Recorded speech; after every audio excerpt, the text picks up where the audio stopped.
श्री कृष्ण गोविंद हरे मुरारे, हे नाथ नारायण वासुदेवा।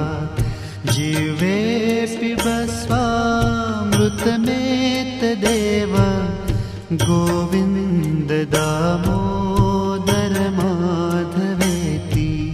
गोविंद दामोदर माधवेति।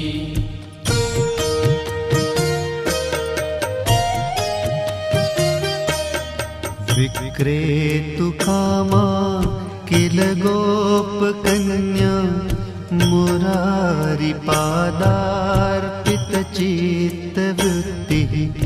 दध्यादिकं मोहवशाद्वोचत्, गोविन्द दामोदर